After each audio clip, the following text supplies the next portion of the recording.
Hello, ഉണക്കലരി വെച്ചിട്ട് ഉണ്ടാക്കിയെടുക്കാൻ പറ്റുന്ന നല്ലൊരു പായസത്തിൻ്റെ റെസിപ്പി ആയിട്ടാണ് ഇപ്പോൾ ഞാൻ വന്നിരിക്കുന്നത്. അപ്പോൾ അതിന് വേണ്ടിയിട്ട് ഇതേപോലുള്ള ഒരു പാക്കറ്റിൽ നമുക്ക് റേഷൻ കടയിൽ നിന്നൊക്കെ ഇപ്പോൾ കിട്ടുന്നുണ്ട്. അപ്പോൾ അതെടുക്കുക. അപ്പോൾ അതിൽ നിന്ന് ഞാനിത് ഒരു ഗ്ലാസ് ഉണക്കലരി എടുക്കുന്നുണ്ട്. അപ്പോൾ ഏകദേശം ഒരു ഗ്ലാസ് എന്ന് പറയുമ്പോൾ വലിയൊരു ഗ്ലാസ്സാണത്. അപ്പോൾ അത് നമ്മൾ ആ പാക്കറ്റിലെ പകുതിയോളം അരിയാണ് ഞാനിപ്പോൾ എടുത്തിട്ടുള്ളത്.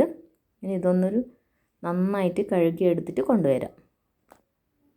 അപ്പോൾ അതിൻ്റെ അളവ് പകുതിയാണ്. അതിനനുസരിച്ചുള്ള ഇൻഗ്രീഡിയൻസാണ് ഇനി ഞാൻ എടുക്കുന്നത്. നിങ്ങൾ ഫുള്ളായിട്ട് വെക്കുന്നുണ്ടെങ്കിൽ ഇതിൻ്റെ ഡബിളായിട്ട് എല്ലാ ഇൻഗ്രീഡിയൻസും എടുത്താൽ മതി. അപ്പോൾ ഇതാ ഞാനിത് കഴുകിയതിന് ശേഷം കുക്കറിലോട്ട് ഇട്ട് കൊടുത്തിട്ടുണ്ട്. അപ്പോൾ ഞാൻ അളന്നെടുത്ത ആ ഗ്ലാസ്സിൽ തന്നെ 3 ഗ്ലാസ് വെള്ളം ഒഴിച്ച് കൊടുക്കുന്നുണ്ട്. ഇനി ഇതൊന്ന് അടച്ച് വെച്ചിട്ട് ഒരു 4 അല്ലെങ്കിൽ 5 വിസിൽ വരുന്നവരെ ഒന്ന് വേവിച്ചെടുക്കാം.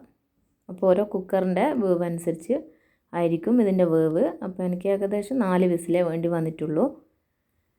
ഇനി അത് വേവുന്ന സമയം കൊണ്ട് നമുക്കിതിലേക്കുള്ള പഞ്ചസാര ഒന്ന് കാരമലൈസ് ചെയ്തെടുക്കണം. അപ്പോൾ അതിന് വേണ്ടിയിട്ട് നമ്മൾ അരി അളന്ന അതേ ഗ്ലാസ്സിൽ തന്നെ ഒരു ഗ്ലാസ് പഞ്ചസാര എടുത്തിട്ടുണ്ട്. അതൊരു പാത്രത്തിലോട്ട് ഇട്ട് കൊടുക്കാം. അപ്പോൾ നമുക്ക് ഈ പഞ്ചസാര ഒന്ന് കാരമൽ ചെയ്തെടുക്കണം. അപ്പോൾ അതിന് വേണ്ടിയിട്ട് ഗ്യാസ് ഓണാക്കുക. അപ്പോൾ ചെറിയ ഫ്ലെയിമിൽ വേണം വെക്കാൻ വേണ്ടിയിട്ട്, ചെറിയ തീയിൽ. അപ്പോൾ അധികം തീയാക്കി കഴിഞ്ഞാൽ പെട്ടെന്ന് തന്നെ പഞ്ചസാര കരിഞ്ഞു പോകാൻ ചാൻസ് ഉണ്ട്. അപ്പം മീഡിയം ഫ്ലെയിമിൽ വെച്ചിട്ട് നമുക്കിതൊന്ന് അലിയിച്ചെടുക്കാം. അപ്പോൾ ഇതാ മീഡിയം ഫ്ലെയിമിൽ വെച്ചിട്ട് തന്നെ നന്നായിട്ട് തന്നെ അലിഞ്ഞ് വരുന്നുണ്ട്. അപ്പോൾ ഇതാ നമ്മൾ പഞ്ചസാര ഇവിടെ നന്നായിട്ട് തന്നെ മെൽറ്റായി വരുന്നുണ്ട്. ഈ ഒരു സമയത്ത് എല്ലാ ഭാഗത്തു നിന്നും പഞ്ചസാര ഒരേപോലെ ആക്കിയെടുക്കുക, അല്ലെങ്കിൽ അടിയിലത്തെ മാത്രം മെൽറ്റായി കരിഞ്ഞു പോകാൻ ചാൻസ് ഉണ്ട്. അപ്പോൾ ഈ ഒരു സമയത്ത് നന്നായിട്ട് തന്നെ മിക്സ് ആക്കി കൊടുക്കുക. അപ്പോൾ മീഡിയം ഫ്ലെയിമിൽ തന്നെ വെക്കുക. അതേപോലെ അത് വെച്ചിട്ട് നമ്മൾ ദൂരോട്ടൊന്നും പോകരുത്, അതിൻ്റെ അടുത്ത് തന്നെ നിൽക്കണം, അല്ലെങ്കിൽ പെട്ടെന്ന് കരിഞ്ഞു പോകും.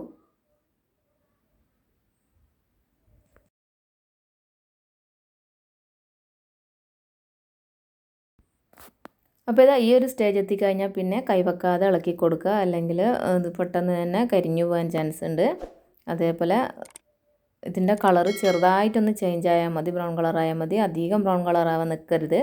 അപ്പോൾ നമ്മളെ പായസത്തിൻ്റെ ഒരു കയ്പ്പ് രസം ഉണ്ടാവും. അപ്പോൾ ഇതാ ഞാൻ ഗ്യാസ് ഓഫ് ചെയ്തിട്ടുണ്ട്. അപ്പോൾ ഇതിൻ്റെ കളറൊന്ന് കാണിച്ചു തരാം.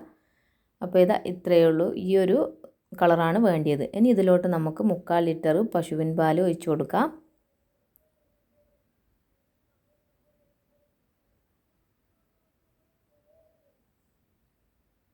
ഈ പായസത്തിന് മൊത്തമായിട്ട് 1 ലിറ്റർ പാലാണ് വേണ്ടത്. ഞാനിപ്പോൾ ഇതിലോട്ട് 3/4 ലിറ്റർ പാലേ ഒഴിച്ച് കൊടുക്കുന്നുള്ളൂ. എന്നിട്ട് ഇതൊന്ന് നന്നായിട്ട് തന്നെ മിക്സ് ചെയ്തെടുക്കാം.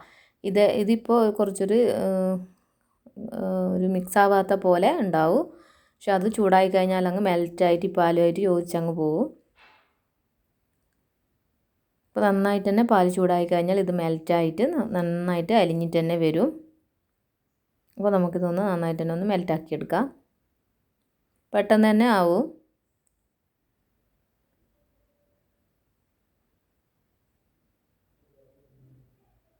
അപ്പോൾ ഇത് പാലുമായിട്ട് നന്നായിട്ട് തന്നെ മിക്സായി വന്നിട്ടുണ്ട്. അപ്പോൾ പഞ്ചസാര ഒക്കെ മിക്സായി വന്നിട്ടുണ്ട്. ഇനി നമ്മൾ വേവിക്കാൻ വെച്ചിട്ടുള്ള കുക്കറിലുള്ള ഒരു ഉണക്കലരി വേവിച്ചത് നോക്കാം. അപ്പോൾ ഇത് നന്നായിട്ട് തന്നെ വെന്ത് വന്നിട്ടുണ്ട് 4 വിസിലിന് ശേഷം. ഇനി ഒരു തവിയെടുത്ത് ഇതേപോലെ നന്നായിട്ടൊന്ന് ഉടച്ചു കൊടുക്കാം.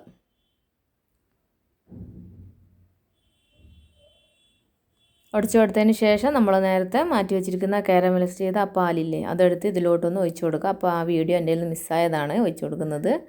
അപ്പോൾ നിങ്ങൾ അതെടുത്തിട്ട് ഡയറക്റ്റ് ഇതിലോട്ടൊന്ന് ഒഴിച്ചു കൊടുത്താൽ മതി. എന്നിട്ട് ഇതേപോലെ നന്നായിട്ട് മിക്സ് ചെയ്ത് കൊടുക്കുക. കട്ടകളൊന്നും ഇല്ലാതെ എല്ലാ ഭാഗത്തും എത്തുന്ന രീതിയിൽ നന്നായിട്ട് തന്നെ ഒന്ന് മിക്സ് ചെയ്ത് കൊടുക്കാം. ഇനി നമുക്കിതിലോട്ട് 1/4 ടീസ്പൂൺ ഉപ്പ് ചേർത്ത് കൊടുക്കാം. മധുരം ഒന്ന് ബാലൻസ് ചെയ്യാൻ വേണ്ടിയിട്ടാണ്. അതേപോലെ നമ്മളിപ്പോൾ ആകെ 1 ഗ്ലാസ് പഞ്ചസാരയെ നമ്മൾ കാരമലൈസ് ചെയ്തിട്ടുള്ളൂ. അപ്പോൾ മധുരം ഇതിന് കറക്റ്റല്ല. ഇപ്പോൾ 1 ഗ്ലാസ്സിന് 1.5 ഗ്ലാസിൻ്റെ മേലെ വേണം പഞ്ചസാര. അപ്പോൾ ഞാൻ 1 ഗ്ലാസ് മാത്രമേ കാരമലൈസ് ചെയ്തിട്ടുള്ളൂ. ഇനി നമുക്ക് ഇതിലോട്ട് ഒന്ന് നന്നായിട്ട് തിളച്ചതിന് ശേഷം ഇതിലോട്ട് 1/2 ഗ്ലാസ് പഞ്ചസാരയും കൂടെ ചേർത്ത് കൊടുക്കാനുണ്ട്. അപ്പോൾ ഇത് നന്നായിട്ട് തന്നെ തിളച്ചിട്ടുണ്ട്. ഇനി 1/2 ഗ്ലാസ് പഞ്ചസാരയും കൂടെ ചേർത്ത് കൊടുക്കാം.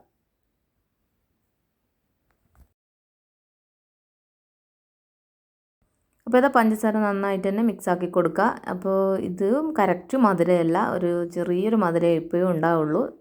അപ്പോൾ ഇതിൻ്റെ ഒരു കറക്റ്റ് പായസത്തിൻ്റെ ആ ഒരു മധുരം കിട്ടണമെങ്കിൽ വേറൊരു ഇൻഗ്രീഡിയൻസും കൂടി ചേർത്ത് കൊടുക്കാനുണ്ട്.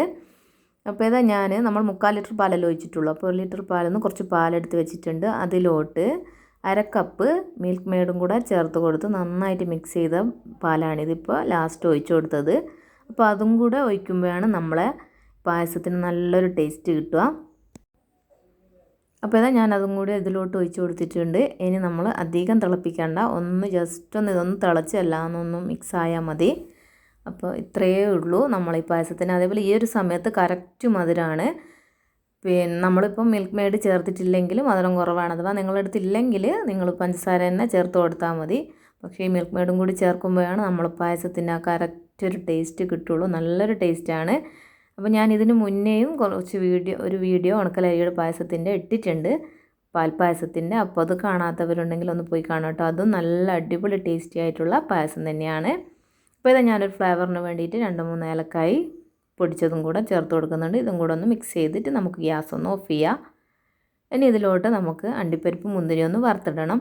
അപ്പോൾ അതിന് വേണ്ടിയിട്ട് ഒരു ടേബിൾ സ്പൂൺ നെയ്യ് ഒരു പാനിലോട്ട് ഒഴിച്ച് കൊടുക്കുക. അതിലോട്ട് അണ്ടിപ്പരിപ്പും മുന്തിരി നന്നായിട്ട് വറുത്തെടുക്കുക. എന്നിട്ട് ഈ പായസത്തിലോട്ടൊന്ന് ഒഴിച്ച് കൊടുക്കുക. അപ്പോൾ ഇത്രയേ ഉള്ളൂ നമ്മളെ പായസം, ഉണക്കലരി പായസം ഇവിടെ റെഡി ആയിട്ടുണ്ട്. അപ്പോൾ നിങ്ങൾക്ക് എൻ്റെ ചാനൽ ഇഷ്ടപ്പെടുകയും അതേപോലെ നിങ്ങൾ ഈ 2 പായസം, ഈ പായസവും ഇതിന് മുന്നേ അപ്ലോഡ് ചെയ്തിട്ടുള്ള പാൽപ്പായസമൊക്കെ ട്രൈ ചെയ്തിട്ട് ഇഷ്ടമാവുകയാണെങ്കിൽ ലൈക്ക് ചെയ്യാനും കമൻറ്റ് ചെയ്യാനും അതേപോലെ ഷെയർ ചെയ്യാനും മറക്കരുത്. സബ്സ്ക്രൈബ് ചെയ്യാത്തവരുണ്ടെങ്കിൽ സബ്സ്ക്രൈബും ചെയ്യുക കേട്ടോ. ഈ 2 പായസം അല്ലാതെ കുറേ പായസം ഞാൻ എൻ്റെ ചാനലിൽ അപ്ലോഡ് ചെയ്തിട്ടുണ്ട്. അതൊക്കെ നല്ല അടിപൊളി ടേസ്റ്റി ആയിട്ടുള്ള പായസം തന്നെയാണ്. അപ്പോൾ അതിൻ്റെ ഒരു പ്ലേലിസ്റ്റ് തന്നെ ഞാൻ ക്രിയേറ്റ് ചെയ്തിട്ടുണ്ട്. അപ്പോൾ അതും കാണാത്തവരുണ്ടെങ്കിൽ അതൊന്ന് പോയി കാണാം കേട്ടോ. അപ്പോൾ ഞാൻ അടുത്ത റെസിപ്പി ആയിട്ട് വരാം. താങ്ക്